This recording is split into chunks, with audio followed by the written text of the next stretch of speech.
목사님 앞으로 나와 주실 때 다시 한번 힘차게 격려해 주시고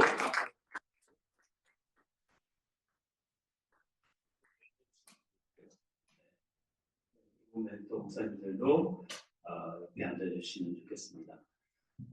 마이크를 제가 2개 준비를 했습니다. 한쪽은 이쪽, 한쪽은 이쪽에서 이제 한 분이 자발적으로 하시든지 아니면 이렇게 연결해서 질문하시는 분들에게 이제 마이크가 전달될 수 있도록 해주시면 좋겠고요.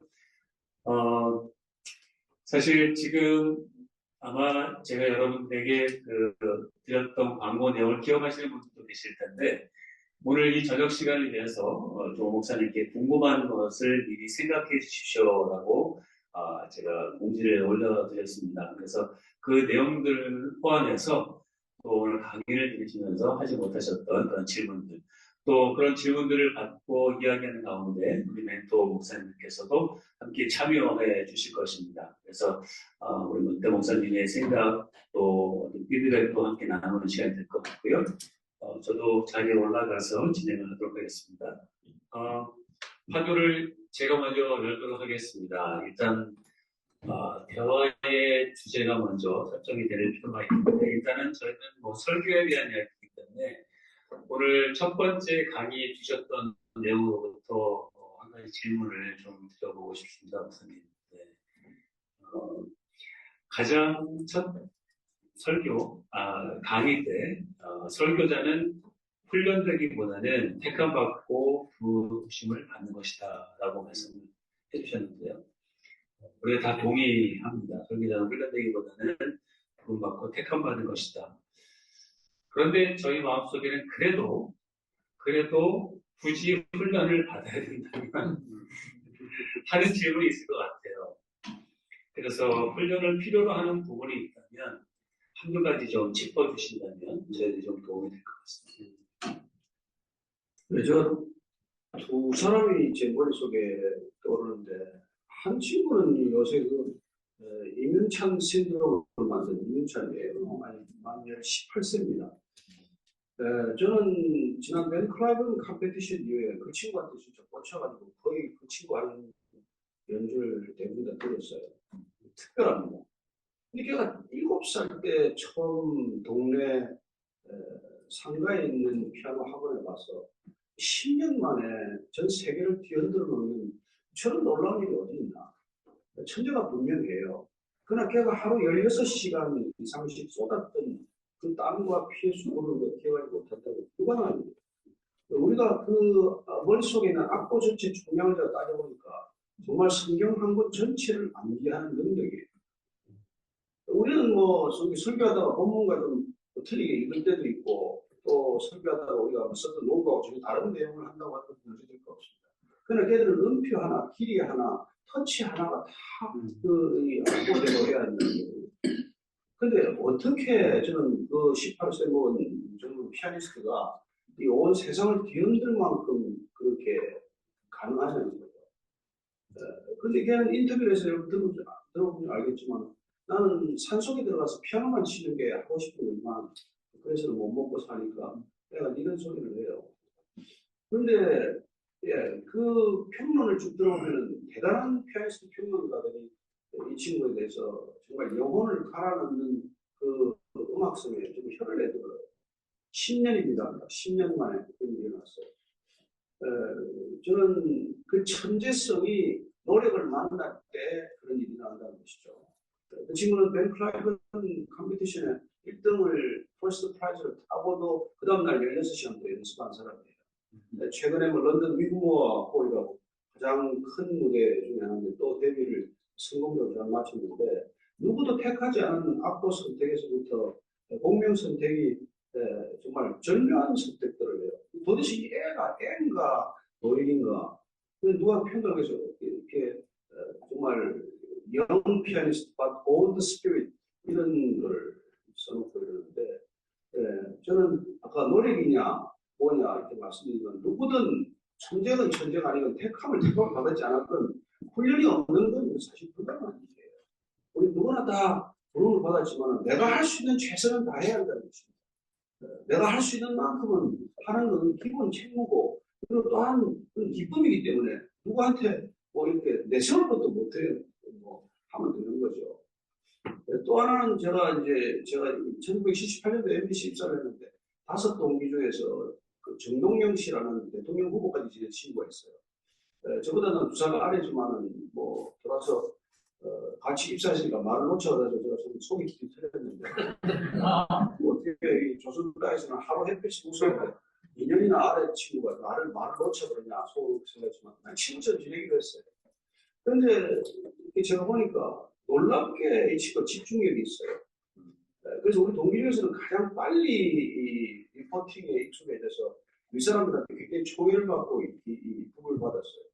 저는 제일 꼴찌였습니다. 우선 경상도 억양이 안 고쳐져요. 그래서 6개월간 방송 출연 정지를 당했습니다. 그리고 동기 중에서 저는 이제 꼴찌를 할 수밖에 없게 된 거죠. 그런데 이 친구는 보면은 취재를 안 다녀요. 기자실에 앉아가지고 하루 종일 신문을 읽고 앉아있는 거예요. 그래서 소문도 별로 뭐 좋을 소문이 없어요. 하루 종일 신문을 읽고 앉아있어요. 신문 사설이라는 사설을 하나 빼놓고 읽고 계속 그러는데 가장 빨리 리포트가 이렇게 무너지고 가는 것을 이렇게 느낄 수 있었어요. 그리고 이 친구는 전주고등학교 출신인데 뭐 사투리도 별로 없지만 그리고 놀랍게도 이 친구는 사람들하고 대화하는 걸 옆에 써보면 리포팅 연습을 하고 앉아있어요. 사람들하고 절대 헛소리를 잘 안 하고 하는 대화를 전부 방송 리포트를 하듯이 하고 있는 거예요. 제가 그런 분을 또 한 분 본 게 우리 하용조 목사님이세요. 주일 설교, 대충 월요일에 우리 제목 정해지고 강연 설교니까 그 제목을 가지고 일주일 동안 원고를 쓰든 안 쓰든 그 주제를 가지고 성도들을 만나고 그 주제로 신방하고 그 주제로 대화를 풀어가요. 부분적인 설교가 이분을 만나는 삶의 궤적이나 사람들과 대화하는 모습을 보면 주일 설교의 윤곽이 대충 잡힐 정도예요. 그래서 그런 집중력을 보면서 사람이 탁월하는 게 있지만 그러나 내가 얼마나 참 애를 쓸 건가 노력할 건가 그게 함께 가지 않으면 탁월함은 드러낼 수 없다는 것이죠. 그래서 그 두 개가 별개의 것이 아니라 어떤 형태로 그들은 항상 함께 갈 수밖에 없다는 거죠. 우리가 잘 알지만 뭐 모디가 무슨 신학교를 나왔습니까? 짐 심발라 같은 이런 사람 신학교를 나왔습니다. 그러나 탁월함이 있죠. 그러나 그 탁월함 뒤에 인격적인 성숙도 있지만 우리가 알지 못하는 그런 노력들이 반드시 있다는 것이죠. 네, 말씀 감사합니다.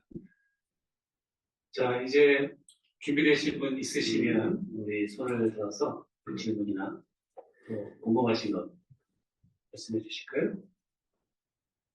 네, 가능한 멘토님들한테 물어주시면 네, 제 김지수 목사님. 네. 혹시 실질적으로 설교를 준비하시는 과정이 조금 궁금해서 여쭤보고 싶습니다. 네, 준비하는 과정 저는 그런 부분 제가 70년 준비했습니다. 70년 준비했고 제가 그 첫 발을 뗀 다음 날부터 1년 만에 성경을 5번 읽었어요. 그걸 제가 발견한 건 진리 맞다. 예수님 진짜다. 근데 우리가 가짜구나. 이걸 이제 제가 그래서 그 진짜를 우리한테 담을 수 있는 진짜가 되는 거구나. 그런 생각을 했어요. 그리고 어떤 본문이 오더라도 우리는 각자가 가진 삶의 벽, 사고의 폭이나 경험의 폭에 한번 담그기 때문에 그러니까 설교자마다 다른 거죠. 그래서 설교자는 누구하고 비교할 수가 없는 거예요. 하나님께서 독특한 관계에 보셨고 독특한 사람들을 위하여 우리를 택한 것이기 때문에 마치 이방인을 위하여 준비된 사도 바울을 부르셨듯이 사도 바울이 여러분 갈릴리 사회가 시켰으면 사고 치다가 그만두지 않겠어요. 그러니까 우리는 어떤 목회에 불렀고 단 한 영혼을 위해 불렀다 하더라도 우리는 그게 기쁨을 가지고 그냥 전력 집중해야 된다는 것입니다. 어쩌면 그분만을 위한 메시지를 준비하고 할 거예요. 우리 인생 전체는 헨리 다우의 얘기처럼 wounded healer. 우리는 다 상처받은 영혼이에요. 주님이 회복시키셨죠. 그럼 우리 같은 상처를 가진 사람을 목회하게 하십니다. 저는 수군들이 많이 와요. 불교 신자가 많이 옵니다. 제 환경이 그렇기 때문에 그래서 여러분들이 어디서 어떤 목표를 하시건 하나님께서 그곳에 있게 하셨다면 그 시간과 공간 속에 주어진 하나님의 섭리부터 우리가 충분히 받아들이고 이해할 필요가 있고 그분들을 위한 메시지가 되는 것이죠. 그래서 사실 이 SNS는 독성이 강하고 위험한 겁니다. 불특정 다수가 볼 수밖에 없는 이 SNS를 의식하고 거기 클릭수에 빠져들게 되면 우리는 정말 우리 메시지가 누구를 위한 메시지인지 놓치게 되는 거죠. 그래서 우리가 안 볼 수는 없고 안 할 수는 없다고 하더라도 내가 섬기고 있는 회중들한테 늘 집중하는 마음, 또 한 영혼을 품는 그런 간절함은 항상 잃어서는 안 된다고 생각을 해요. 그 말씀을 조금 더 우리 김 목사님 질문에 네. 근접해서자면 그러면 성도들을 주기적으로 만나고 네. 또 그들의 필요가 무엇인지를 확인하고 이것도 중요한 절차가 되는데. 그럼 신방은 우리가 두 가지 목적이죠. 하나는 그분들의 실질적인 필요가 무엇인지, 영적 상태를 가늠하는 데 아주 중요한 것이고, 또 하나는 소위 그분들한테 다가갈 수 있는 설교가 그 현장, 신방 현장이나 대화에서 우리가 일단 생긴다는 거죠. 그리고 제 경우는 제 경험이지만, 설교를 포기하고 신방을 가도 거기 설교 인사들을 반드시 얻습니다. 이 만남에서 꼭 그렇게 설교를 풀어갈 신마리를 얻게 되는 거죠. 저는 제가 준비하는 설교보다도 어떤 때는 신방이 더 중요하다고, 사람 만나는 게 더 중요하다고 생각하는 사람이에요. 그리고 실제로 제가 어디 간절을 그렇게 한 적이 있는 거죠. 고등코리아에서 신학할 때 첫 번째 설교를 하는 게 또 그것도 금도 토요일 날 6시 반에 전화를 했어요. 제가 이제 오늘교회, 보선 오늘교회를 하는데 같이 있던 담임 목사님 서울에 이제 집회가 있어서 들어갔다가 서울에 이제 맨날 오늘교회가 모여서 하는 교회가 있는데 거기 갔다 오면 시카고에서 눈이 많이 오니까 시카고에서 벼락이 됐어요. 그래서 토요일 날 저녁에 저보고 이제 준비를 하라고 해서 제가 전도사로 첫 번째 주일 설교를 하는 거예요. 그래서 이제 회심의 설교를 하려고 마음먹었어요. 왜냐하면 담임 목사 설교가 약하다고 제가 생각했기 때문에 잘하려고 마음먹었는데 그날따라 무슨 일이 있었던 거니까 제 아들이 이 고등 칼리지하고 고등 코레하고 같이 쓰는 베네센터라고 하는데 거기에 농구를 하러 가겠다는 거예요. 그러면 애가 지금 남편이 첫 설교를 한다고 골방에 들어가서 옷장에 들어가 30분 기도하고 나왔으면 눈치가 있는 아내 같으면 내가 데리고 가겠다. 그래야 되는 거 아닙니까? 아닙니까? 데려가서 주라는 거예요. 그리고 데려가기 전에 빨래를 지금 거들어가야 된다는 거예요. 제가 열이 좀 뻗치기 시작하는데 어떻게 이렇게 남편이 첫 설교를 한다는데 안 도와주는 아내가 있나? 이런 사모 되겠나? 그런 생각하면서 데리고 나갔는데 그 아이를 데리고 이제 제가 나가는데 제가 부르더니 그 베네센터 옆에 한 바퀴 돌면은 자이언트 푸드에 가서 우유를 2병 사오라는 거예요. 그렇게 그냥 가서 15분 내지 20분을 가야 되는 거예요. 그래서 속에서 막 크게 올라오는데 제가 또 참았어요. 나 때문에 참 시작까지 와서 고생하는데 우유 2병 못 사주겠나 싶어서 근데 계산해보니까 머리가 복잡해요. 가서 사고 근데 이제 가서 애를 이제 베네센터에 내려주는데 그 아이가 문을 이제 닫고 가다가 좀 있다가 문을 돌아와가지고 시계를 보여주면서 9시까지 내려오라는 거예요. 그때가 7시 반이에요. 그럼 갔다가 내려주고 우유 사고 우유 갖다 주고 다시 9시 되는 거예요. 그거 설교는 끝난 거 아니에요. 그래서 머리 끝까지 화가 나서 제가 이제 팬들을 꽝 치면서 주님 이게 뭡니까 도대체 이게 제 설교가 제일 하겠다는 겁니까? 저 하나님 첫 설교하겠더니 가족들이 비협조적인 게 뭡니까? 우리 하나님께서 저한테 분명한 생각을 주셨어요. 네가 지금 설교하는 건 네 일이고 애를 돌보는 거는 나의 일이라는 거예요. 제가 그때 엄청 충격을 받았습니다. 그게 보편적인 답을 드리는 게 아니에요. 설교는 하나님의 일입니다. 그러나 내가 담임 목사보다 설교 한번 잘해보겠다. 그 하는 마음의 동기를 읽으신 하나님께서는 그 일은 이미 나의 일이 아니고 너의 일이 되고 말았다는 걸 깨닫게 하셨어요. 그리고 그 아이가 귀찮지만 그 아이를 픽업해서 그 아이를 내려주고 그 아이를 돌보는 게 나의 일이다. 저는 그날 이후로 제가 어떤 게 하나님의 일인지를 굉장히 깊이 생각하게 됐어요. 그래서 우리가 설교 준비하는 게 꼭 그게 하나님의 일이다 라고만 볼 수 없지요. 그런데 그런 설교 많이 듣습니다. 어떤 거 설교 정말 기가 막힌 설교를 하더군요. 예를 들어서 교회 건축 헌금을 위한 설교가 그게 설교입니까? 그러니까 우리가 그게 뭐가 하나님의 일인지를 좀 더 생각할 필요가 있고 그런 의미에서 우리는 늘 하나님의 일을 하고 있는 연장선상에서 설교가 매치가 되고 설교가 연결되어야 한다. 그 말씀을 드리고 싶은 거죠. 설교는 단순히 우리가 글을 쓰고 원고를 뽑고 하는 이 차원에 머물러서는 안 된다는 것입니다. 그래서 절대로 한 영혼을 움직이는 설교가 되기도 쉽지 않다는 것이죠.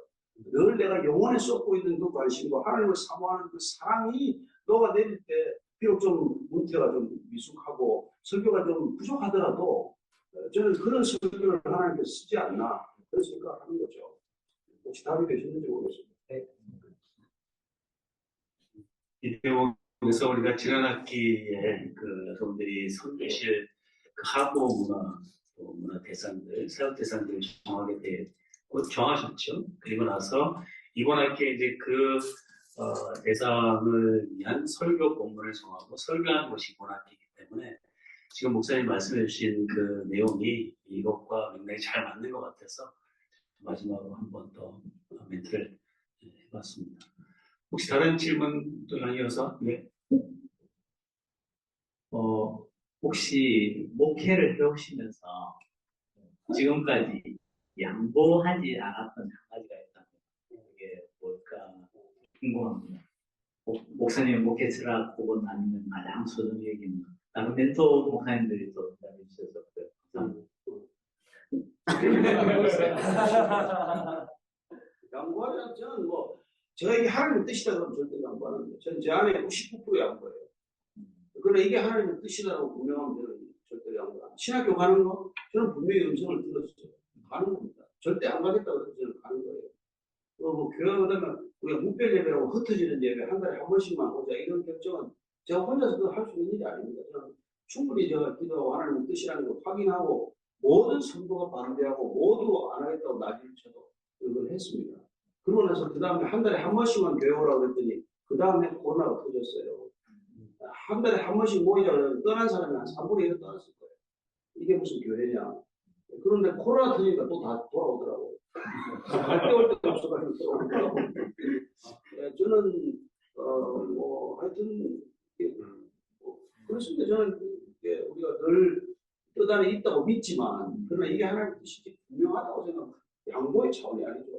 저는 인간 100명이 모여도 그 다 죄인들의 생각이고 주님 한 분의 뜻이 그 뜻만이 옳다고 믿는 사람이에요. 우리는 항상 잘못 결정하는 사람이에요. 주님은 항상 옳은 결정을 하시는 거예요.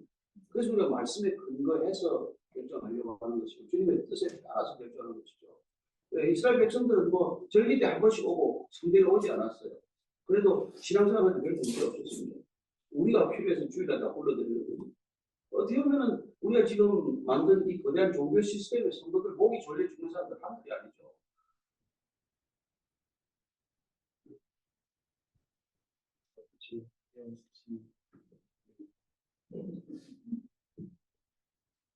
저는 질문 자체가 너무 양보할 수 없는 한 가지.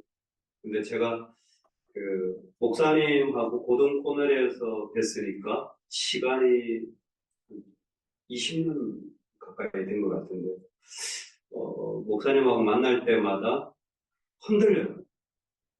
제가 가지고 있는 생각, 또 가치관, 방향, 하여튼 뭐든 자꾸 이렇게 말이 좀 도전을 받게 되는 게 좋은 것 같고요. 그래서 그 선교사님 질문에 흔들릴 수 없는 한 가지라고 할 때 저는 오히려 반대인 것 같습니다. 자꾸 다 흔들려요. 사실은 지금도 고민. 그래서 감사한 것은 전통적으로 해왔던 주기적으로 했던 모든 행사를 안 해도 괜찮은 자유함을 얻게 된 것 같아요. 뭐 교회마다 꼭 해야 되는 게 있잖아요. 뭐 교회마다 다른 게 아니고 전도 등등에. 근데 예를 들어서 저는 개척한 지 18년 됐는데 정교인 수련회를 한다. 할 때도 있고 안 할 때도 있고 상관없습니다. 꼭 필요해야 되겠다 하면 하고 그다음에 안 하게 되고 그러다 보니까 최근까지 점점 더 뭘 지켜야 하지라고 한다면 그나마 하나 선교인데 사역적으로 보자면 그것조차도 코로나로 쉬게 되어진 것을 보게 되면서 아, 내가 할 수 있는 게 아무것도 없구나라는 생각을 하게 된 것 같습니다. 그래서 좀 목사님과 교제가 즐거운 게 그런 것 같아요. 이거 왜 해야 되는데? 꼭 계속 해야 되나라고 묻는다면 제가 할 말을 잊어버리게 되더라고요. 가끔씩. 꼭 다 따라하는 건 아니고요. 그러다 망할 수도 있으니까. 그래서 목사님 질문은 저한테 그렇게 들렸을 것 같습니다. 네, 감사합니다. 네. 근데 저는 아까 우리 조 목사님께서 말씀해 주셨던 그 내용 중에 제가 공감하고 지금 송교사님 질문해 주신 것과 동일하게 느껴지는 것은 내가 하나님의 말씀을 연구하고 전하는 그런 자로서 말씀이면 충분하다라고 하는 그 확신, 요거는 진짜 놓치고 싶지 않다는 게 저한테 굉장히 큽니다. 근데 아까 말씀해 주셔서 굉장히 너무 공감했고 또 그것과 더불어서 내가 말씀을 정하고 말씀을 연구하고 하지만 항상 그 말씀 앞에서 그 마음은 가지고 가려고 하는 건 뭐냐면 내가 지금 알고 있는 하나님 또 내가 전하고 있는 하나님이 과연 내가 정말 성령이 말씀하고 있는 하나님인가 라는 그 부분에 대해서 계속 의문을 가지고 질문을 던지려고 해요. 왜냐하면 내가 믿고 싶은 하나님, 내가 전하고 싶은 하나님을 전할 때가 많거든요. 그렇기 때문에 그 부분에 대해서는 끊임없이 말씀을 준비하고 전하기 전에 그 부분에 대해서는 항상 열어두고 겸손하게 나아가려고 하는 마음은 제가 좀 붙들려고 하는 것 같아요. 네. 그렇게 말씀드리겠습니다.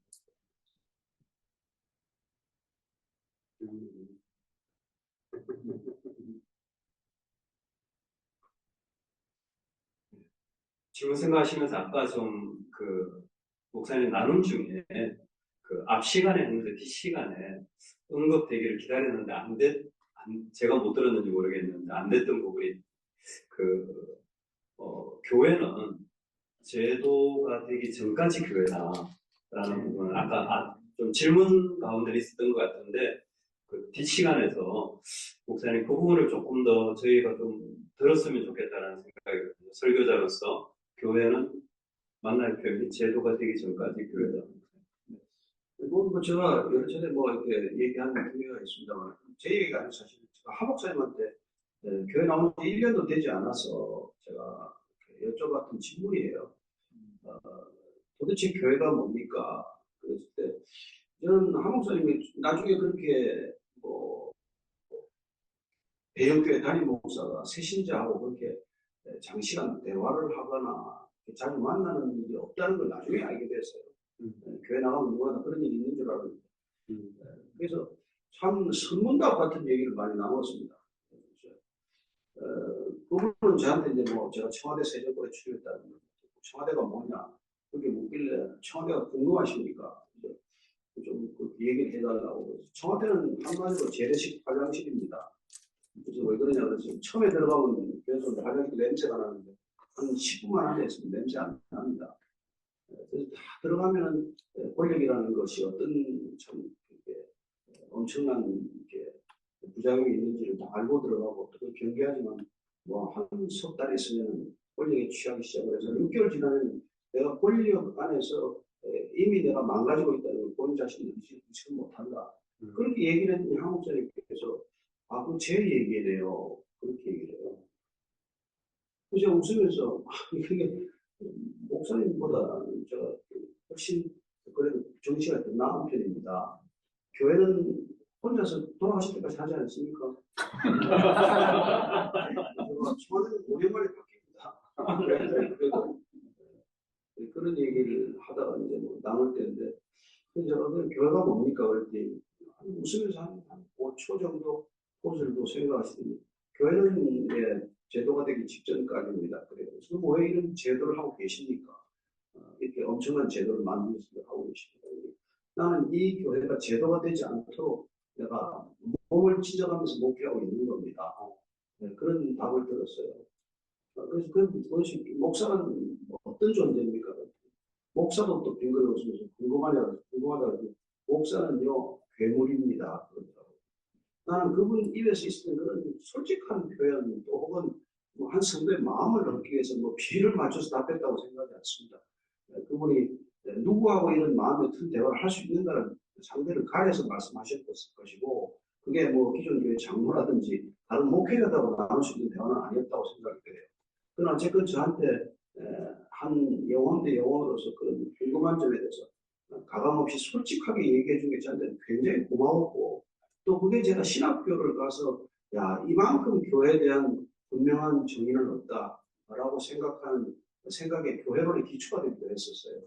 그래서 제가 교회는 제도가 아니라는 관점에서 성경을 읽기 시작을 했고 그 성경은 결국 초대교회란 결국 우리가 뭐 일곱 집사를 세우는 게 다 제도 아니냐라고 말할지 모르지만 교회가 제도가 되지 않도록 하기 위해서 목사가 그 제도부터 빠져나오는 과정, 시간들을 스스로 확보하고자 하는 것이고, 그래서 본인들의 기도와 말씀을 전무함으로써 교회가 본질을 잃지 않도록 하는 지혜로운 결정이었을 뿐이지 하나의 튼튼한 제도를 만들기 위해서 이런 일이 일어났던 게 아니라는 것.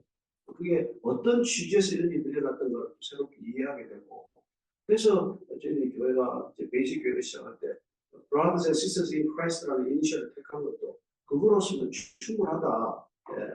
그 이상도 그 이하도 필요가 없다는 생각으로 저희들이 그래서 뭐 직분도 안 세우고 어떻게 보면 뭐 교회라고 할 수 없는 지금 그런 게 예배 공동체로서 가고 있는 중이에요.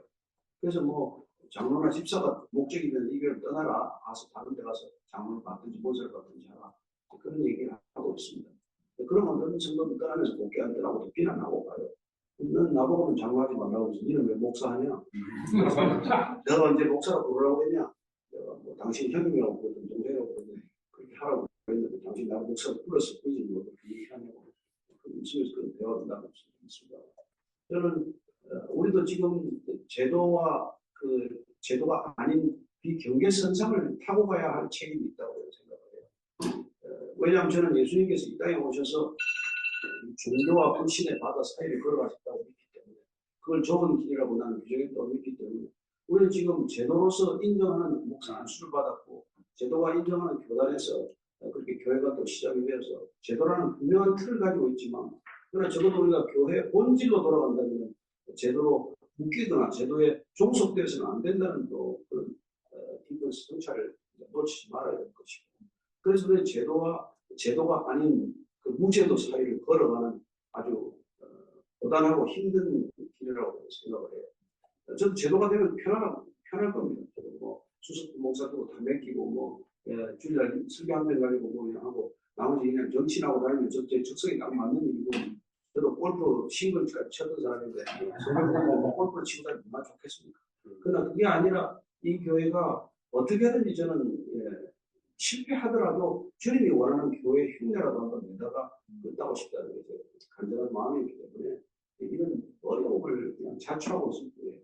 제도가 안 되면 불편한 게 하나에서 10가지 불편합니다. 그러나 그 불편을 감수하기로 저와 성도들이 합의하고 지금 가고 있는 중이에요. 목사님 말씀하신 것에 조금 제가 단도직입적으로 좀 여쭤보고 싶습니다. 속마음 질문이긴 한데 그렇다고 한다면 사실 베이직 교회가 10년 개척한 지 10년 되셨다고 하시고 또 지금 말씀해 주셨는데 목사님이 생각하시기에 그러면 베이직 교회가 정말 성경적인 그러한 교회라고 생각하십니까? 저는 뭐 그렇게 생각하죠. 성경적인 교회라고 믿고 있고 또 저희들 오는 그 교육자 중에 최근에 우리 교육자 한 사람이 그런 얘기를 와서 몇 달 되지도 않았는데 와서 어떠냐 그랬더니 한마디로 그런 새로운 사람 본 친구가 목사님 이 교회는 진짜가 아니면 견디기 어렵습니다. 그런 얘기를 제가 여러 가지 뜻으로 물론 받아들였지만 우리가 리얼 크리스천이 되지 않으면은 교회일 수가 없는 것이죠. 우리가 리얼 크리스천이면은 제도는 있으나 없으나 우리에게 결정적인 영향을 끼치지 못한다는 것이죠. 제도 때문에 우리 신앙이 좋아지는 것도 아니고 제도가 없다고 해서 우리 신앙이 망가지는 것도 아니라는 것이죠. 그래서 우리가 예수 공동체라면 제도가 있건 없건 그게 결정적인 변수는 아니라고 생각해요. 마치 건물이 있고 없고가 결정적인 이유가 안 되듯이 있으면 편하죠. 그러나 있으면 불편한 것도 있습니다. 없으면 불편해요. 그러나 없어서 편한 것도 있습니다. 그러니까 그 경계를 우리가 잘 활용해야 된다. 그 얘기죠.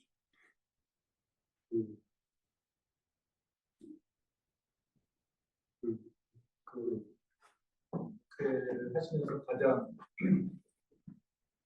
가장 영향을 끼쳤던 책 혹시 있으면 오늘 저는 이제 들으면서 교회도 그리고 목자된 여기 굉장한 확신을 주시고 얘기해 주시고 그래서 이거는 좀 굉장히 도전 많이 됐고 그렇지만 혹시 그렇게 만들었던 어떤 소스 책이 있다면 저는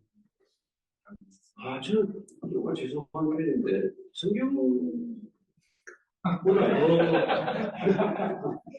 더 물론 저는 헤비 나머지 많이 많이 읽고 그다음 뭐 제럴드 씩스나 뭐 다른 이런 루이스 노벨은 제가 또 취향이 같아가지고 모두가 잘 읽기도 하고 뭐또 빌리 하이버스도 뭐 많이 읽고 이런 팀 켈러들도 한번 보니까 저도 몇 권도 보기도 하고 그런다면 그런 건 그냥 지나가는 책들이고 저는 사복음서에 빨간 글로 된 예수님의 말씀만큼 강력한 책은 없다고 생각이 되고 그거 한 절을 실천하면 저는 주요 크리스찬이 될 거고 그 사복음서를 100번 읽어도 그대로 한 가지 제대로 못 살면 우리 주님 앞에 서겠나 그런 생각을 하고 있어요. 그래서 어떤 책에 영향을 받는다고 하는 건 우리는 어떤 책이든 영향을 받습니다. 심지어 이번 김혜자 씨가 새로 낸 생애 감사하다는 그 책 하나도 지금 나오자마자 5만 부가 팔려서 베스트 셀러가 됐어요.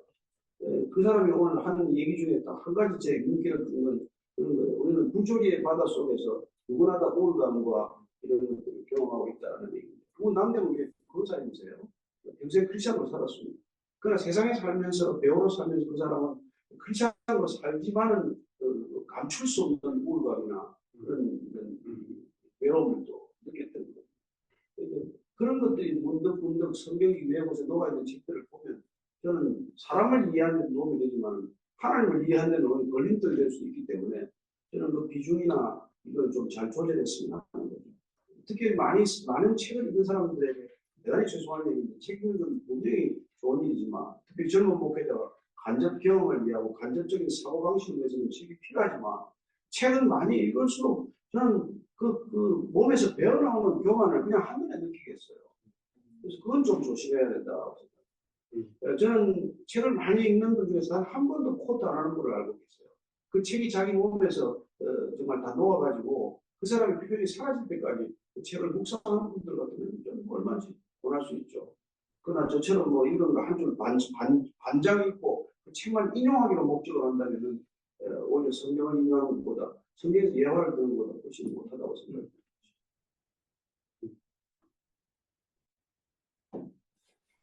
제가 엄청 불리합니다. 굉장히 제가 빨리 말하기 때문에 남들보다 2배 메시지를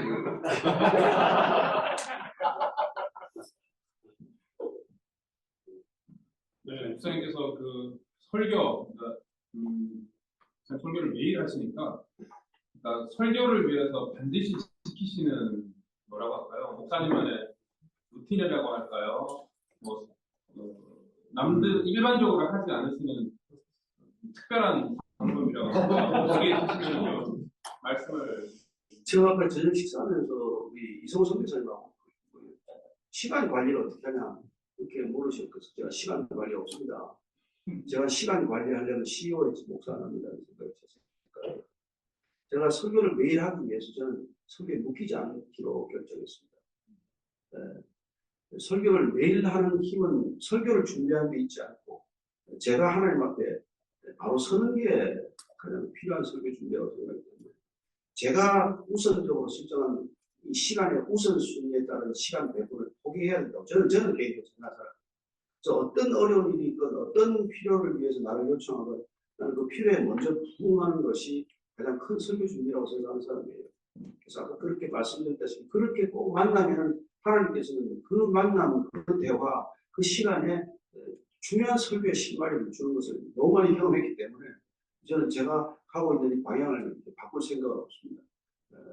미니멈의 시간 준비가 필요하겠지만 그러나 어떤 때는 밤 10시까지 상담하다가 들어와서 그 다음에 아침 예배 준비할 수도 있고 또 어떤 때는 정말 밤늦게 와서 그냥 설교 준비 전혀 못하고 일어나서 한 20, 30분 아침 본문을 묵상하다 갈 수도 있지만 그러나 그 설교 준비는 항상 하고 있다고 생각을 하고 설교 속에 있다고 생각하기 때문에 너무 시간이 짧아도 이렇게 죄책감을 느끼지 않으려고 하고 그리고 또 제가 아무리 시간을 많이 써서 준비해도 설교가 별로 좋아하지도 않더라고요.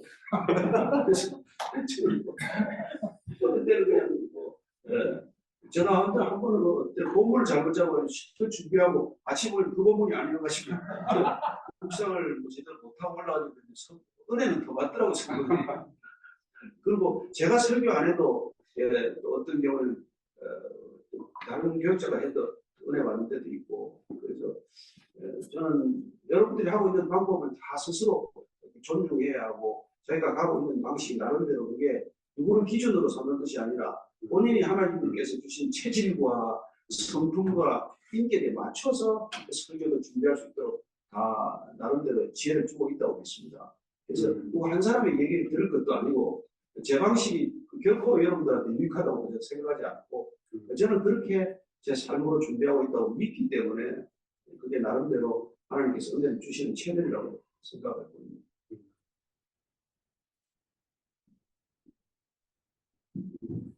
예, 좀 비슷한 질문일 수 있는데, 저는 이제 설교 준비를 하다 보면, 이제, 제 생각엔 흡족하게 준비하지 못하고 올라갈 때, 예, 그럴 때가 이제 너무 자주 있고, 미리미리 좀 준비를 하지 못하는 그런 거에 좀 힘든 경우가 있는데, 이제, 목사님께서 설교 준비를 이제 토요일 저녁 하신다는 말씀이 상당히 위로가 되고, 물론 똑같이 갈 수는 없겠지만, 예.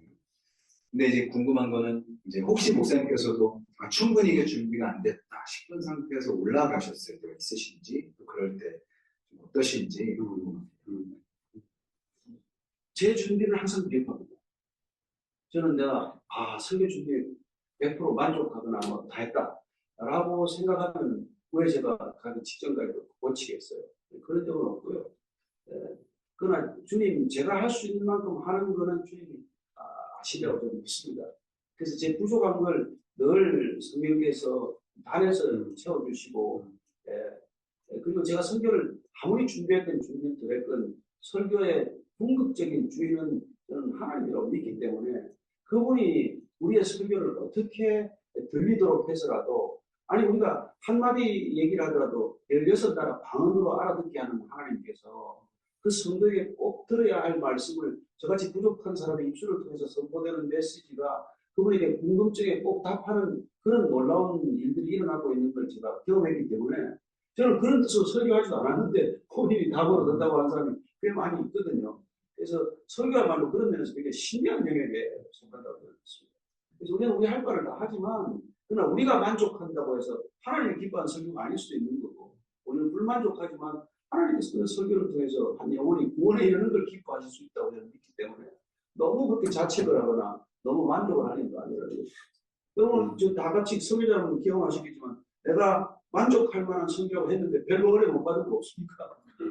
그런 일이 있지 않습니까?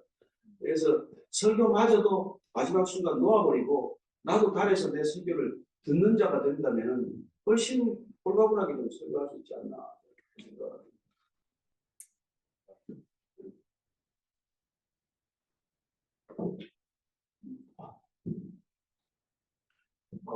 두 가지 질문이 있습니다. 저한테 좀 실제적인 질문일 것 같은데, 맞는지 안 맞는지는 잘 모르겠지만, 저희가 지금, GCI 설교와 강의를 듣는데, 아까 그냥, 흘려 지나갔던 말씀 중에서 비슷한 어떤, 저희가 지금 듣는 강의와 비슷한 코스를 밟으셨다라고 들었던 것 같습니다. 맞습니까? 저희가 지금 뭐 해석적 아이디어를 하고 빅 아이디어를 추출해보고 설교 아이디어를 이렇게 내는데, 목사님께서 이 과정을 밟으셨을 때 가장 어려웠던 부분, 그런 부분들을 어떻게 보완하셨는지, 그러니까 커리큘럼을 따라가기 위해서 어떻게 보완하셨는지 궁금하고요. 그리고 목사님께 제가 사실 설교 관련해서 가장 궁금했던 질문은 원고 없이 설교하시는 부분입니다. 그러니까 저는 이제 사역을 시작하면서 설교에 대한 부담이 많아서 그 해리포터 작가인 J.K. 롤링이 맨 처음에 그 스승님이 J.K. 롤링이 너무 글을 못 쓰니까 내 글을 한 2년 정도 받아줘라, 그대로 디테이션 해라. 저도 그래서 그대로 많은 목사님들의 이렇게 그 설교를 듣고 그냥 다 적었는데, 원고 없이 설교하시는 분 목사님이 처음이셨는데, 원고 있으니까. 네, 원고를 보지 않고. 그런데, 제가 제일 궁금했던 거는, 목사님의 설교를 이제 디테이션하고, 그 다음에, 다시 한번 읽고 기승전결로 나눠보고 하는 모든 과정에서 마지막에는 그 결 부분에서 기승 전에도 했던 모든 얘기들이 원고 없이 하시는데도 다 랩업되는 그 놀라운 역사를 제가 경험하고 나서 저는 마지막에 랩업 시키기 위해서 원고를 보지 않으면 너무 그 과정이 어렵거든요. 그래서 제가 제일 궁금했던 질문은 사실 그런 부분이 어떻게 그게 가능하지? 그리고 목사님 설교를 들으면 정말 주의 깊이나 뭐 어떤 다른 배경 지식이 너무 이게 방대하신데 그런 것들이 어떻게 다 마지막에 랩업될 수 있을까가 사실 제일 궁금했고요. 예, 아까도 그래서 궁금해서 이제 목사님과 같이 사역하시는 목사님들에게 여쭤보고 했고, 그 다음에 지금도 이제 목사님 계속 하시는 말씀 중에 그런 부분에서 어느 정도 답은 됐다고 생각하는데 다시 한번 거기에 대해서 답변을 듣고 싶습니다. 저는 제 설교에 대해서 저렇게 과찬하는 건 처음 들어봤거든요. 좀 당황스럽고 그렇게 한다고.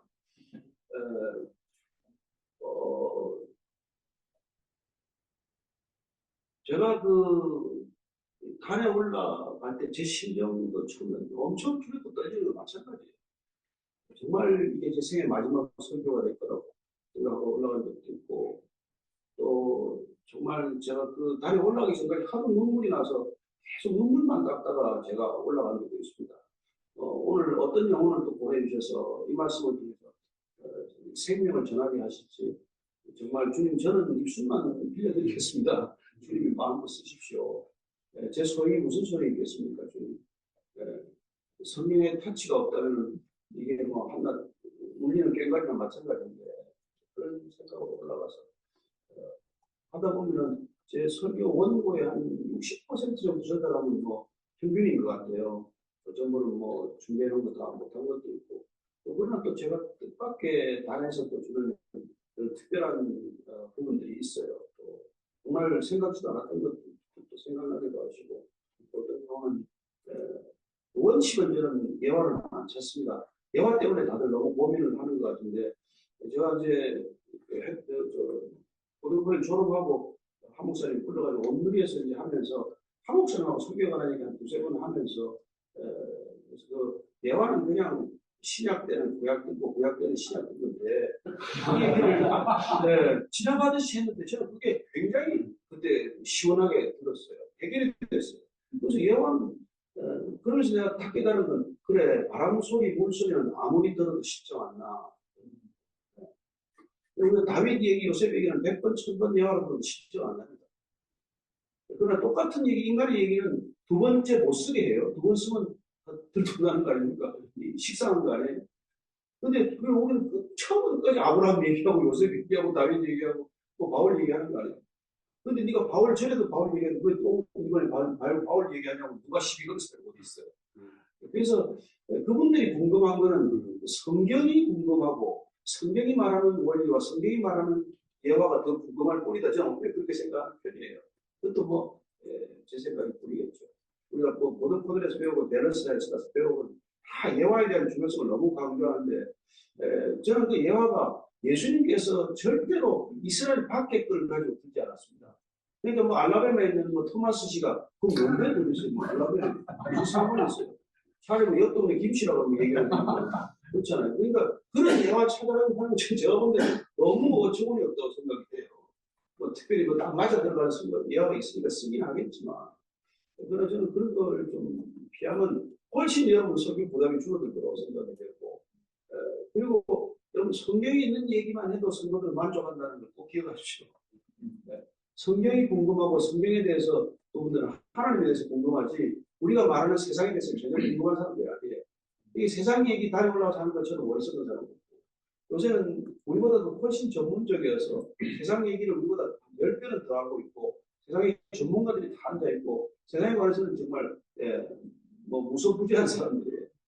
그래서 우리는 그저 성경 얘기만 해도 충분하다는 걸 꼭 믿으시고, 성경은 두 번, 세 번 같은 얘기를 해도 절대로 힘들지 않다는 것이고, 그러면 뭐 그리스도 중심의 설교를 한다는 건 다시 한번 배운 거지만 끝까지 우리가 그리스도 중심의 설교를 놓치지 않으면은 뭐 저는 성령께서 설교를 붙들어 주시고 그 예배를 받아주신다고 했습니다.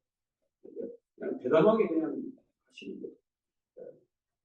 그리고 뭐 깊은 주의 이런 거는 필요하기는 하죠. 그러나 그것도 우리가 뭐 원문 쓰는 걸 절제하듯이 뭐 필요한 경우에 쓰긴 하고 또 이것저것 가끔 하지만 어떤 경우에는 그런 걸 우리가 충분히 소화 못해서 내가 이걸 같은데 그러니까 어쨌든 내가 너무나 숙지가 되어서 원고를 보는 게 불편하고 그냥 내가 받은 내 은혜가 쏟아져 나온다면 반드시 그건 성도들한테 변화를 주는 요인이 된다고 믿는 거죠. 우리가 논리적으로 생각하면서 사변적으로 설교하는 것과는 다르게 저분은 성령에 붙들려서 설교하는구나 하는 게 보여지고 느껴져야 된다는 거죠. 그래서 범인 같은 베드로가 성령 세례를 갖고 나와서 담대히 설교했더니 하루에 몇십만 자들이 뭐 3천이나 생겼다는 게 가능하다고 믿거든요. 그래서 우리는 대부분 지금 기성교회를 향해서 늘 설교 준비를 하기 때문에 복음적인 설교나 전도적인 설교가 너무 약화되어가지고 순수한 복음 전체가 거의 희석되거나 너무 열해진 그래서 성도들의 체질을 너무 열리게 만드는 그런 건 아닌가 염려가 됩니다. 그래서 어쩌면 우리 설교가 늘 반복되는 복음 설교라서 교회를 떠나는 사람이 생겨야 마땅할지도 모르고 우리는 그들이 변화된 복음을 가지고 빛에 나갈 수 있도록 만든 책임이 있다면 우리가 조금 식사한 것 같더라도 복음적인 설교 그리고 그렇게 원론적인 설교를 가끔 가다가 강하게 해야 된다고 생각합니다. 저는 선배들 중에 그냥 선배들 나오지 말아야 되기 그냥 거침없이 합니다. 안 변하려면 거기 앉아있네. 이런 아무래도 굉장히 자극적이고 결례를 무릅쓴 것 같지만 저는 그건 내 생각이 아니라 성경의 생각이라고 주장하고 싶어요.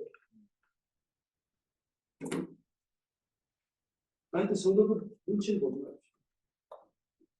우리가 눈치가 될 성도를 하고 있습니다. 다 죄인들이에요. 추가해서 아까 그 목사님 그냥 가벼운 질문인데요.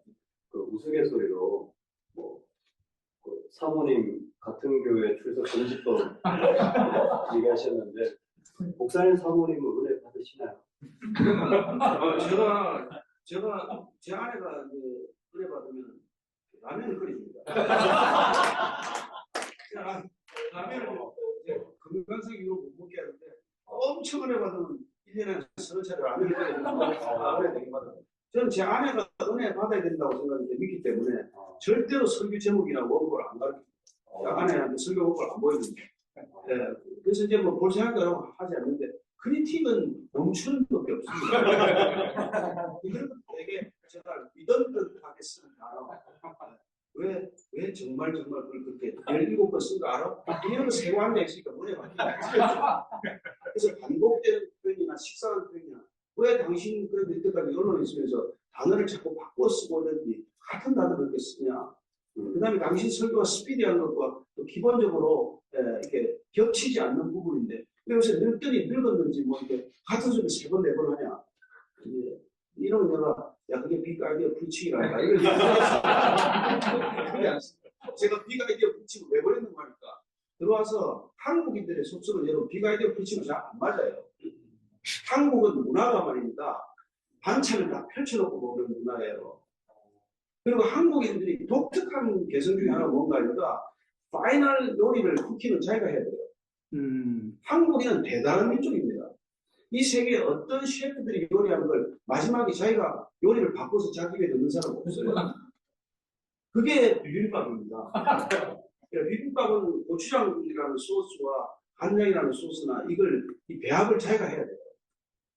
그래서 강해식, 이 큐티식 강해 설교라는 걸 이제 한국 사람이 본인이 이제 영향을 많이 받은 사람이 존 스토트도 있고 마틴 로이 존스도 있고 또 데니스 레닝이라는 목사님 많이 영향을 받았어요. 본인이. 특별히 이제 매일 큐티하는 노릇이라는 큐티 강의 노트를 가지고 설교 준비를 하는데 익숙하게 쓰는 것을 데니스 레닝 목사님이 영향을 많이 받았다고 해요. 그런데 이제 그분이 큐티식 강해 설교라는 이름으로 이제 우리가 흔히 하는 강해 설교식으로 이제 버스 바이 버스를 하는데 처음엔 제가 그거 굉장히 시험에 들었어요. 그랬는데 몇 년 듣다가 보니까 한국인들 체질이 그게 맞는 거예요. 반찬을 다 펼쳐놓고 먹는 거예요. 자기가 은혜 받을 구절이 따로 있어요. 우리는 우리가 말하는 빅 아이디어를 가지고 이걸 이렇게 주입식으로 자꾸 이렇게 반복하는데 그게 그날 나하고 안 맞는 사람은 전혀 은혜를 못 받는 거예요. 그래서 우리가 정말 큰 주제에 흘러가는 주제는 우리가 있지만 그러나 그 벌스 바이 벌스로 조금 이렇게 상세하게 강연을 하면 신기하게도 제가 그날 은혜 받은 걸 하나씩 다 찝어집어 내는 거예요. 그래서 좀 많은 회중들을 상대로 설교를 할 때는 이 QTC 강의 설교라는 게 대단히 큰 도움이라는 걸 알게 됐어요. 그래서 제 설교에 제가 놓치할 일이 아니라 성도들이 은혜 받는 채널이 뭔지를 유심히 살펴보고 코리안들은 끝까지 자기가 거기서 은혜를 건져야 돼요. 그래서 그런 옵션을 주고자 제가 그런 설교를 이제 배우게 되었어요. 그래서 뭐 어느 시기든지 여러분들이 다 알아서 하겠지만 우리가 뭐 설교학자들한테 평가받는 것도 아니고 궁극적으로는 삶의 변화를 일으키는 은혜로운 설교를 위해서라면 성도들의 취향도 좀 존중할 필요가 있다 그런 거죠. 그리고 이 시대가 벌써 이게 언어가 세졌어요. 근데 제가 일부러 그 좀 세진 감각이기 때문에 좀 설교 세게 하는 편이에요. 제가 이재철 목사님 설교 몇 번 들어보다 못 듣겠더라고요. 책은 읽겠는데 뭐 설교는 제가 지금 취향이 안 맞아요. 뭐 물론 훌륭한 조대 뭐 10배 100배 훌륭한 설교자니까 저는 그런 설교를 이 시대에 주변으로 듣겠나 이런 생각에 그래서 은퇴하셨나?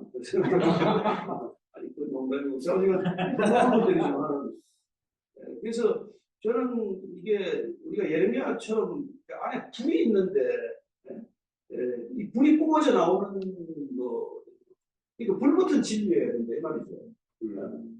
그리고 저는 모세가 떨기나무에 불이 붙어서는 하지 않는 걸 보았을 때 저는 그게 하나님의 불이라는 걸 알게 되었어요. 하나님의 불은 그리고 받으면은 남을 태우지 않습니다. 우리도 화상을 입지 않아요. 그러나 그 불은 반드시 목회건 설교는 필요하다는 것이죠. 그 불이 없으면 여러분 그건 그래서 다 좀 번아웃 된다 이런 거. 한참 설교하고 한참 목회해야 될 때 유학 가겠다 소리 하고 인생의 사춘기를 맞은 사람처럼 산단다. 그러니까 저는 우리 여러분들이 불이 꺼져 있으면 빨리 불을 다시 붙여야 돼요. 다른 데 가서 뭐 딴짓할 게 아니라 왜 불이 꺼졌나, 불이 이렇게 활력이 약해졌냐, 왜 이렇게 라우디게아 배처럼 차이도 높지도 되냐. 여러분 목회자가 불이 붙어서 불때가 돼도 성도는 3분의 1도 안 따라옵니다. 그런데 우리가 정말 냉랭하게 있으면 누가 한 사람 불을 붙이겠어요. 이 시대는 다시 불이 붙어야 돼요. 저 설교자의 특권이라고 생각하고 설교자의 책임이라고 생각하고 저도 치시 나오면 조용조용히 하고 싶어요. 훨씬 체력 소모가 많습니다. 네. 선생님 오늘 말씀 중에 그 50이 되기 전에 설교를 안 하는 것이 좋다고 말씀하시는데 저는 불행하게도 30살 목사가 됐습니다.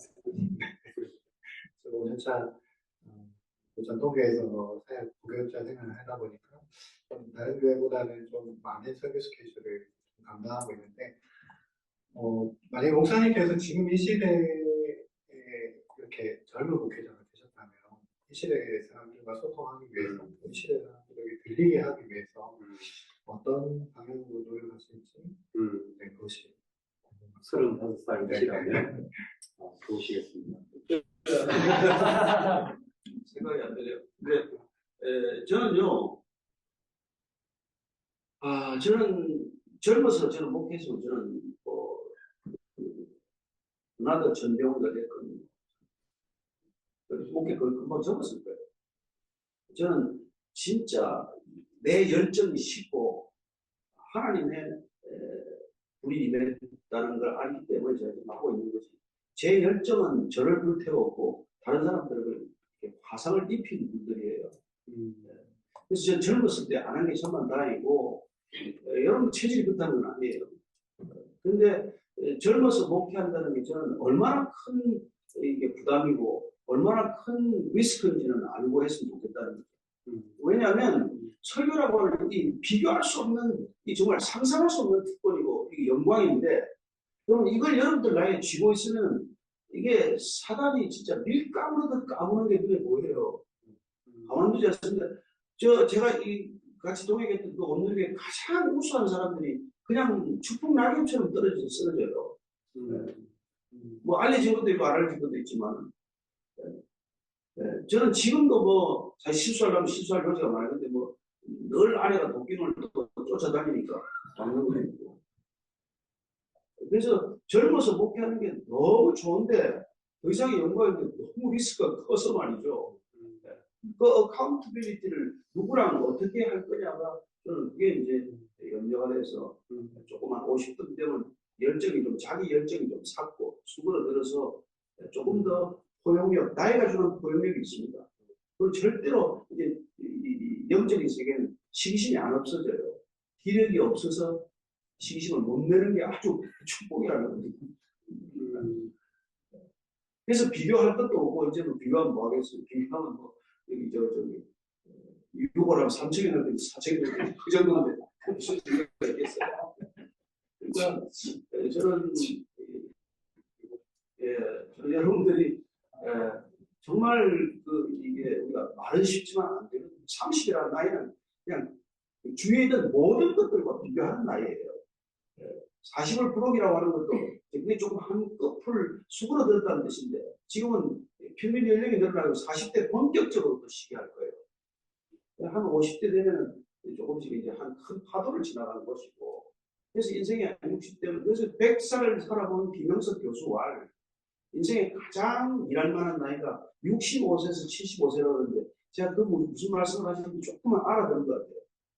65세쯤 되니까 제 욕심을 좀 한풀 꺾어놓고 정말 하나님 나라와 그 일을 먼저 구하는 게 좀 수월해졌다는 뜻이에요. 그전에 내가 하나님의 이름으로 전부 내 걸 구하고 있으면서 하나님을 포장해서 믿었었지만 지금은 이제 그럴 기력이 없다 보니까 내 거보다는 하나님 걸 먼저 챙겨야지 이런 게 조금 더 쉬워졌다는 그런 뜻입니다. 그래서 우리는 하나님 나라와 그 일을 먼저 구하는 사람이 거의 없어요. 그게 모든 성도들 주체로 그러면 목회자들이 제일 아마 하나님 나라와 그 일을 안 구하고 있을 거예요. 그래서 그런 뜻에서 조심해야 된다는 뜻이지. 뭐 안 그러면요, 뭐 30대부터 벌써 뭐 이렇게 다 이루어졌으면 열심히 하시면 됩니다.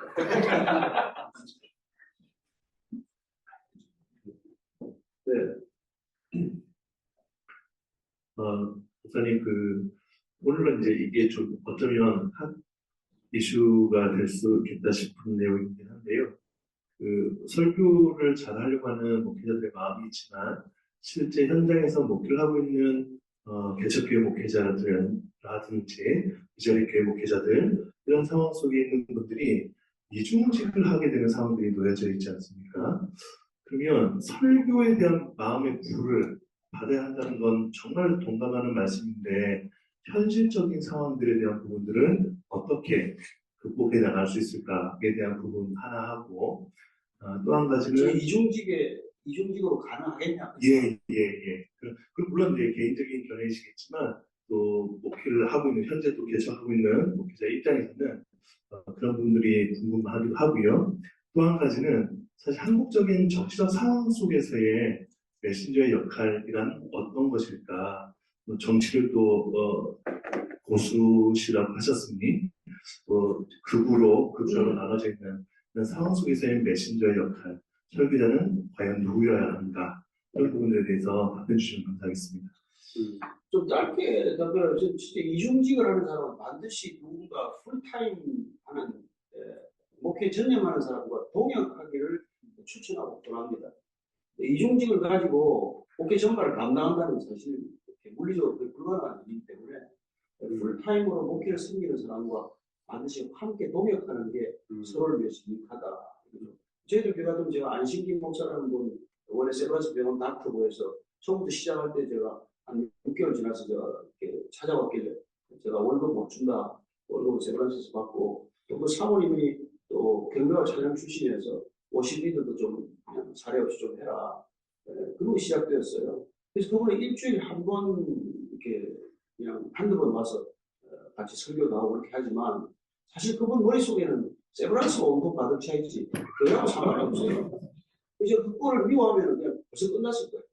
그래서 저는 그분의 목회지는 극이라고 인정했기 때문에, 그리고 그분의 목회답게 하는 게 설교라고 믿기 때문에 설교의 기회를 허락하고 있을 뿐이에요.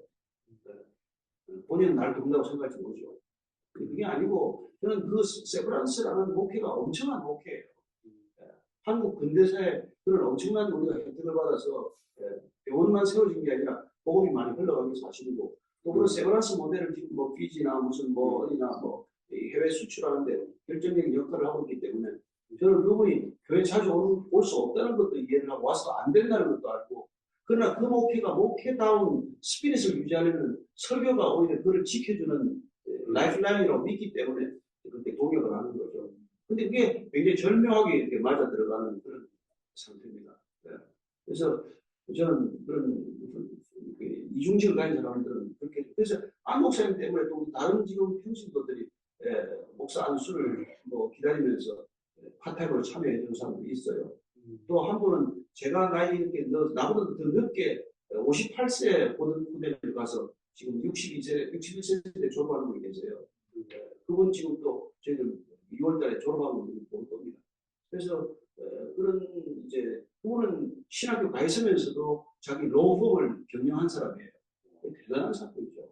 그래서 이제 그런 분들하고도 같이 동역을 하면서 하겠지만 누군가 한 사람은 풀타임이 반드시 있어야 된다는 거죠. 물론 그 사람들이 세상에 있다고 파타임 크리스찬이라는 뜻은 아닙니다. 둘 다 풀타임 크리스찬이에요. 그러나 목회라는 큰 이 기본 베이스먼트를 견고하게 붙들고 있는 사람은 있어야 된다는 것이죠. 그게 한국적 목회 현실이고 또 성도들에 대한 유익이기도 하고 그런 것이죠. 두 번째 질문이 뭐였나요? 정치적으로. 정치는 밥상머리에서 얘기 안 하는 거 아시죠? 밥상머리에서 얘기해도 큰일이 나는데 안에서 얘기하면 진짜 곤란한 겁니다. 그리고 둘 다 죄인이에요. 그분하고 국자 다 악한 자들입니다. 여러분, 캐피탈리즘이나 카메리즘이나 다 악한 거예요. 그리고 세상에 선은 없습니다. 그러니까 우리는 세상의 어느 쪽을 편드는 순간 목회 전체가 망가지게 돼 있어요.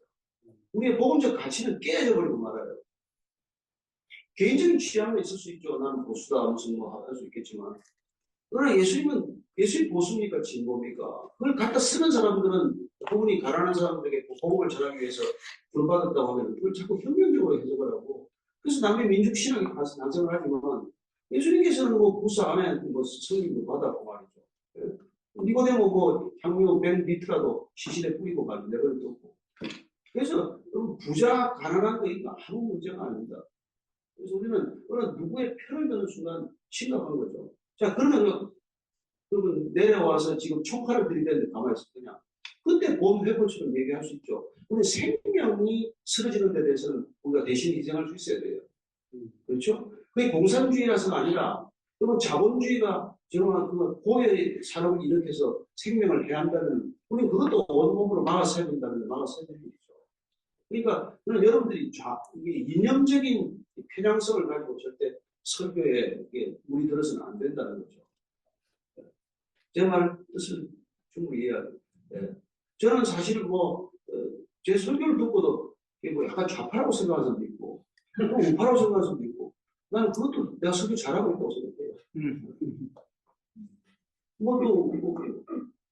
약간 경상도 사투리가 있다고 또 떠나버리는 사람도 있고, 그건 어떡하겠어요? 그건 알 수 없죠. 그런데 여러분들이 가능한 구전을 쓰기를 바라고, 그리고 복음은 좌도우가 아니라는 걸 반드시 믿으시고, 우리는 초월적 가치에 넣는 사람이고 초월적 가치를 선포하는 사람이지 이 땅의 가치를 선포하는 거 아니에요. 여러분, 카메리즘이나 캐피탈리즘이나 다 머티리얼리즘입니다. 다 유물론적 사상에서 근본적으로 우리의 신앙과는 배치되는 생각이 위험이라는 것이죠. 진화론 만큼이나 위험한 거예요. 그래서 자본주의가 자본주의 된 건 우리가 막스 웨버 얘기대로 크리스티애니티가 인프라스트럭처로 빨리면 자본주의는 서스테이너블한 자본주의가 되는 것이고, 여러분 기독교 인프라스트럭처가 깨지면은 자본주의처럼 위험한 게 없다는 겁니다. 그러니까 우리는 어디에서 살건 복음적 가치가 훼손되지 않도록 책임이 우리한테 있다는 거죠. 근데 이 복음을 얄궂은 사람들이 이념적으로 이용한 사람이 너무 많아서 가슴이 아프다 이 말이죠. 그걸 가지고 뭐 헌금을 요새 엄청 거두는 사람도 있고 또 끝까지 그 이념적 좌표와 결과성을 끼워버리지 못하는 사람도 있지만 그러나 저는 순수한 우리가 설교자라면 정말 거기에 우리가 조금이라도 연루되기에는 복음이 너무 진귀하고 가치 있는 것이라는 것은 우리가 지켜내야 될 충분하고 타당한 이유라고 생각합니다. 우리가 전하는 이 메시지는 어디에 오염된 이유가 없을 만큼 소중한 거라는 것이죠. 제 진의는 이해가 되시는지. 자료나 오로나 치우시지 말고. 그게 한마디 하면 될 걸 제가 이제. 이거 무슨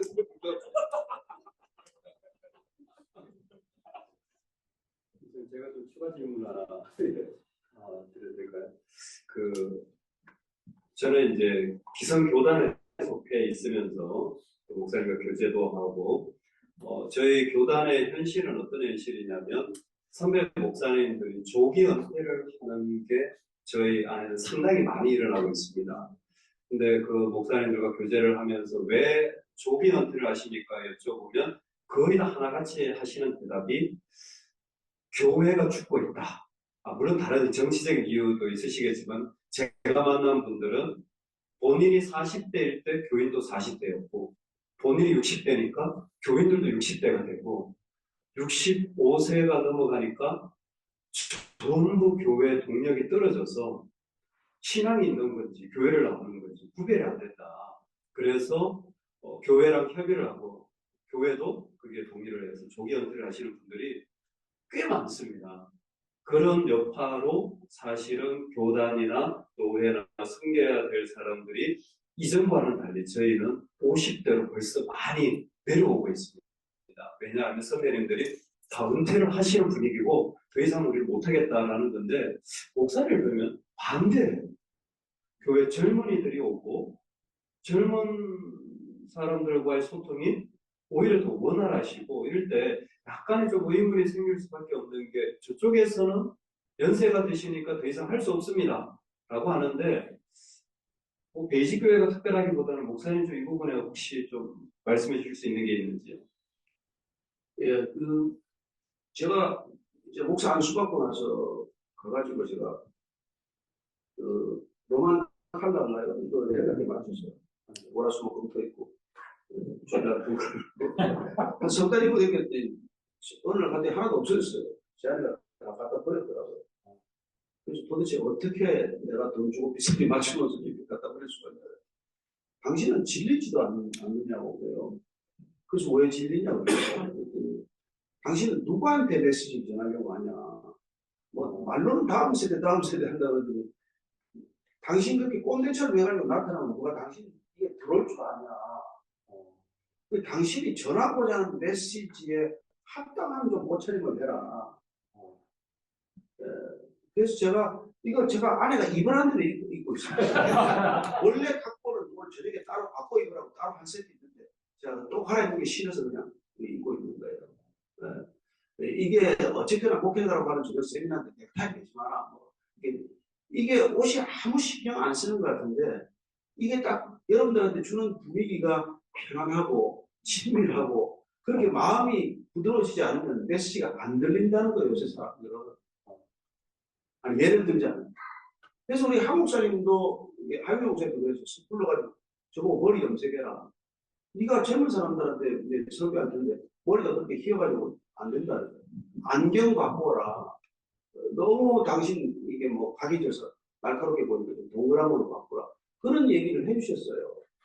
그래서 나는 여러분들이 내 뭐 모양을 내기 위해서가 아니라 우리가 전하고자 하는 이 메시지가 어떻게 하면 저 사람들한테 이렇게 좀 흡수되듯이 이렇게 전해질 것인가.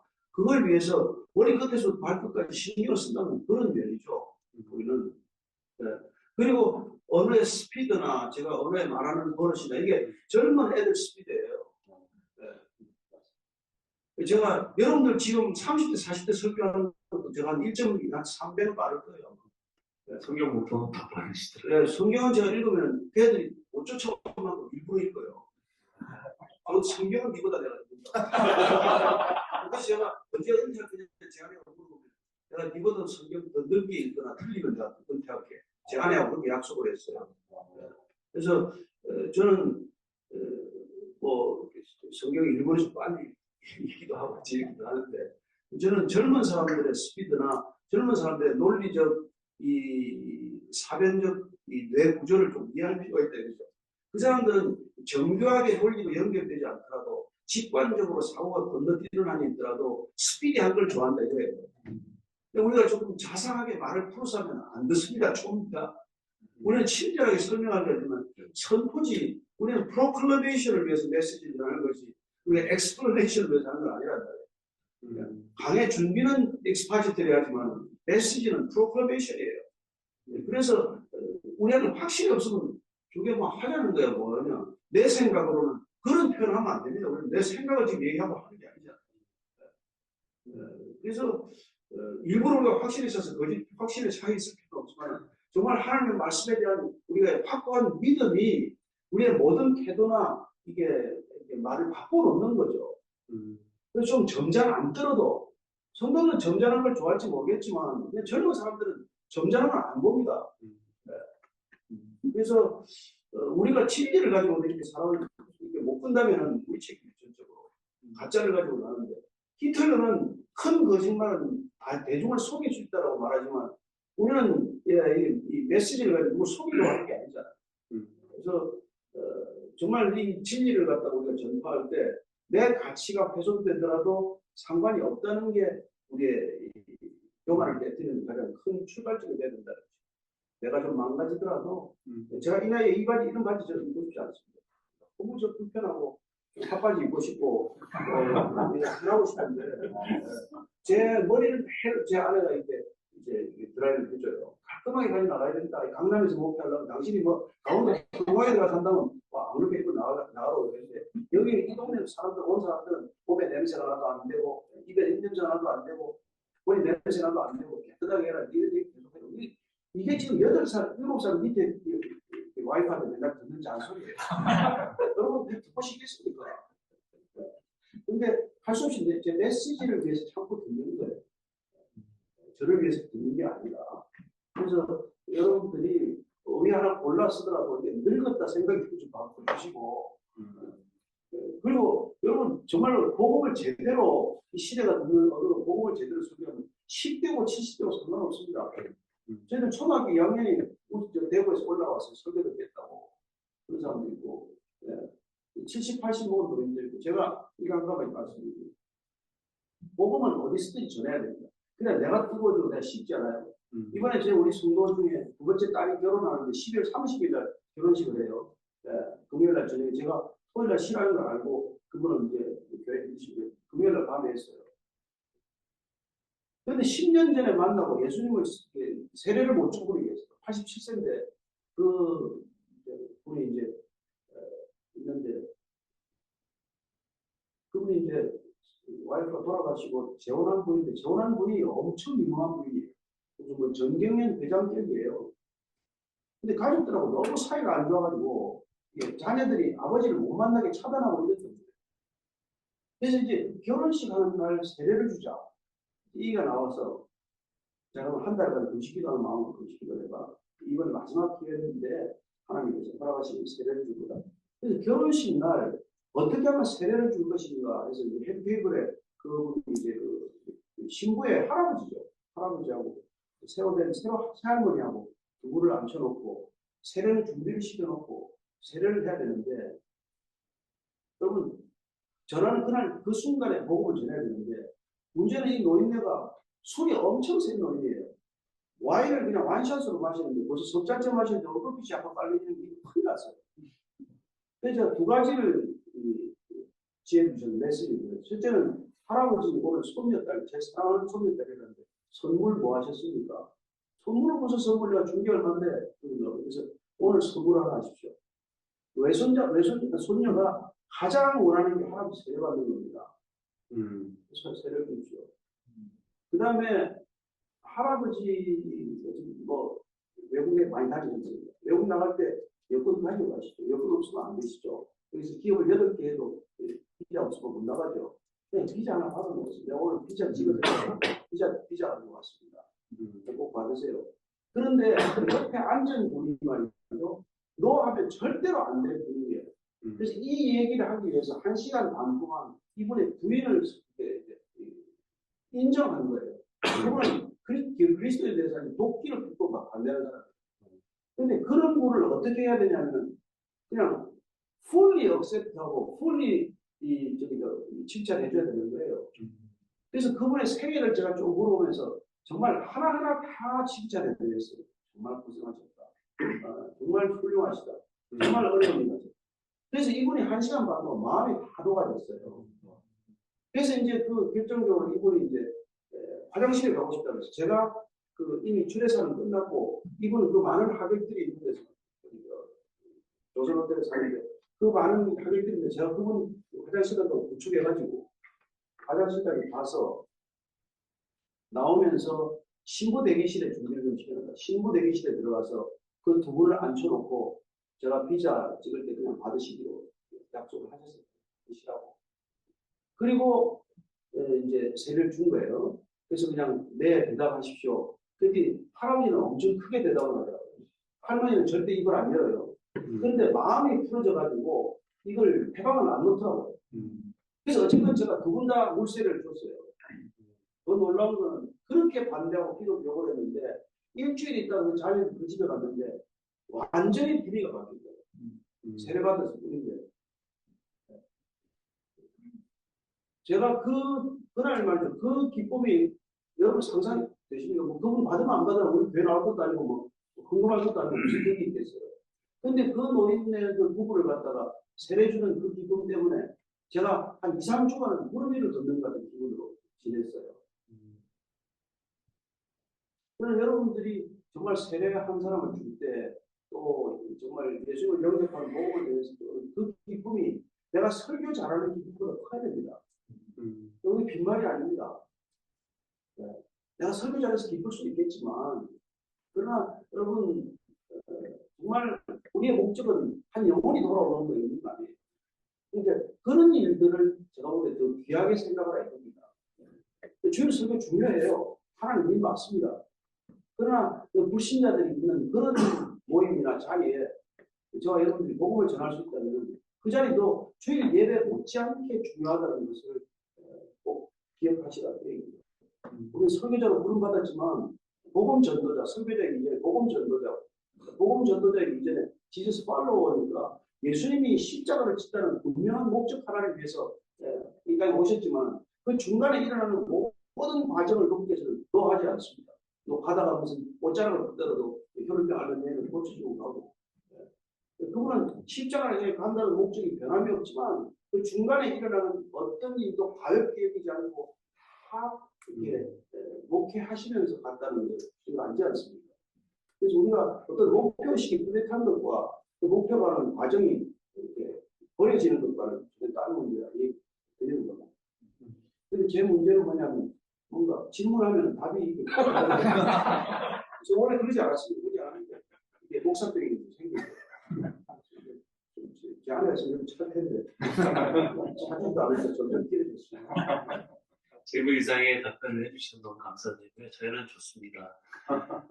이제 예정된 시간이 조금 초과했습니다. 그래서 더 질문이 있으신 분들은 이제 내일 맞이해 주시면 좋겠고요. 그러나 제가 마지막으로 질문을 하는데요, 목사님. 저희 프로그램에 계시는 우리 학생 목사님들에게 격려의 말씀, 메시지 잠깐 짧게 해주시면 좋겠다 생각이 듭니다.